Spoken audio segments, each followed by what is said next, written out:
The world of anime and gaming loses a legend. Apex Legends looks to evolve beyond a battle royale, and EA might as well rename themselves to EAI.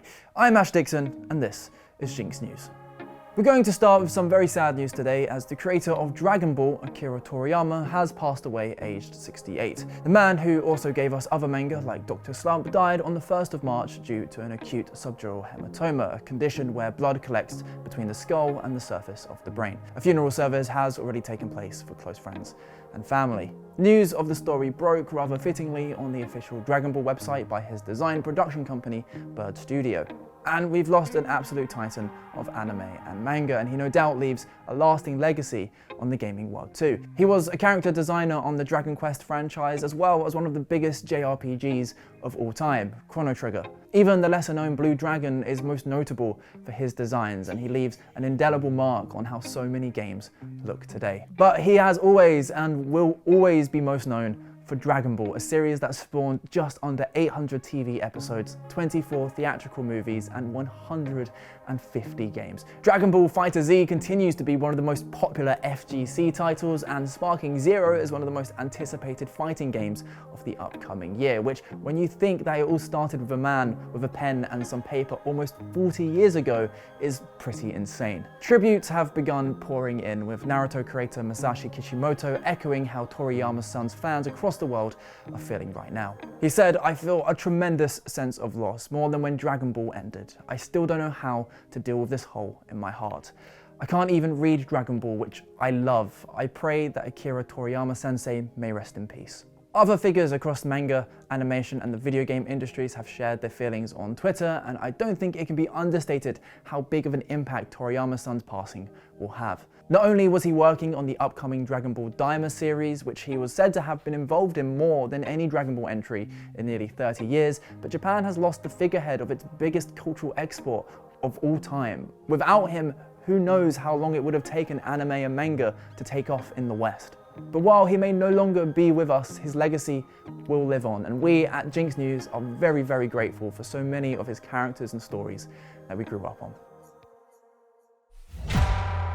Though it's never really escaped the shadow of Fortnite, it's hard to deny the success that is Apex Legends. The game itself was shadow dropped just over 5 years ago, and it quickly racked up a dedicated fan base almost purely through word of mouth. And now, through EA's CEO Andrew Wilson, we're getting more of an idea about what's next for the game. And well, the plan is still the same. It's following in the footsteps of Fortnite. Speaking during a conference yesterday, he said the first step is making the game more accessible to new players. But it's when he starts talking about the next phase that things get interesting, as Wilson talks about expanding Apex beyond the traditional Battle Royale universe, and that we'll start seeing that in the coming year. Now, it's easy to imagine EA sitting there and watching as Epic drops Lego Fortnite, Rocket Racing, and Fortnite Festival and thinking, we could do that too. And while I think it is a blueprint they plan to follow, I don't think it would be to the same extremes. Those three examples are all games of totally different genres built within the same engine and with the Fortnite label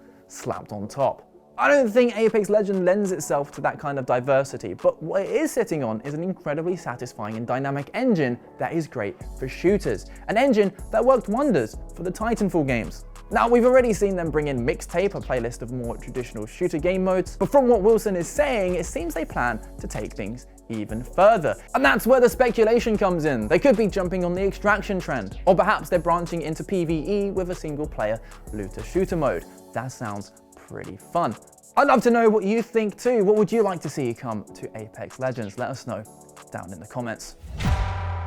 We're sticking on EA for this one because while CEO Andrew Wilson initially managed to not cause a stir, he couldn't keep his mouth closed and he started babbling on about AI. And the verbal diarrhea that expelled from his mouth doesn't exactly inspire hope. That's right. The CEO of EA said yesterday that generative AI could make its development 30% more efficient and boost monetization by up to 20% over the next 5 years. How these numbers are calculated, I have no idea. He used EA Sports FC as an example of how it's being implemented, referring to how in the past it may take 6 months to build an in-game sports stadium. Over the last 12 months, that time has shrunk down to 6 weeks, and over the coming years, it could maybe be cut to just 6 days. But here's my question to you, Mr. Wilson, because that stadium might take 6 days to make, but but will it look like shit?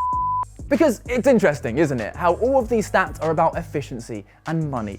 I don't hear any percentages around improved quality or usability. No, because when it comes to execs and shareholders, these things don't matter. Look, I'm not going to pretend AI can't be super impressive, and I'm not going to be a complete hypocrite. I literally used it to make a music video recently, but that was meant to look a bit janky. Examples in the gaming world, such as the AI voiceovers in the finals, are not meant to be janky, and boy, are they bad. Absolutely, no doubt about it. Sure, the quality of AI is improving rather rapidly, and maybe in a few years it will be up to snuff, but I don't think CEOs care to wait. They want to shoehorn it in right now. So EA, we know that all gaming companies are frothing at the mouth for AI. You're greedy assholes. We get it. Just don't scream and shout about it, because while you may have lost your crown of worst gaming company to Embracer, that title is still very much up for grabs. It's time now for a lightning fast quickfire round. First up, a tasty new trailer for the Fallout TV show has just dropped. And look, I'm not going to describe everything we see because you can easily just go watch it yourself. What's important is that the entire series will drop on the 12th of April on Amazon, and oh my word, I don't want to get my hopes up, but it's actually looking pretty damn good. Next up, Roosterteeth is closing down after 21 years. It's a decision made by its owner Warner Brothers, who seem determined to be the villains of this week. It's most famous for its machinima web series Red vs. Blue, and for something built within Halo, it's had an incredible run of 18 series and 5 miniseries. A whole load of people are going to be rather sad to see it go. Last up, Toyota and Pokemon have teamed up to create a real rideable Miraidon motorcycle. And you know what? It's actually looking like a serious piece of engineering. This is literally just Miraidon in the flesh. Well, as a machine. The choice makes perfect sense considering it was the mascot for Pokemon Violet and was your primary means of getting around the place. Oh, and shout out to Toyota for their tweet, which read, "This is the idea," followed up by this rather adorable pencil drawing of Miraidon. And that is the show. It's International Women's Day, so I'd like to take a moment to celebrate the incredible impact women have had in gaming. People like Akumi Nakamura, who was responsible for the artwork of games like Bayonetta, The Evil Within, and Okami, a beloved game we mentioned just yesterday. She now runs the new studio Unseen, and their debut IP, Kamuri, looks gorgeous, to say the least. As an industry, let's be honest, we have a long-founded systemic issue in failing to help women to feel welcome or flourish. Not only does this prevent people from following their dreams, but it means the world loses out on fantastic talent and games. It's Mother's Day this weekend here in the UK, so I'm off now to go see my mum, someone who always felt I spent a little too much time playing video games. Guess who had the last laugh on that one? Have a wonderful weekend as always, and we'll see you on Monday.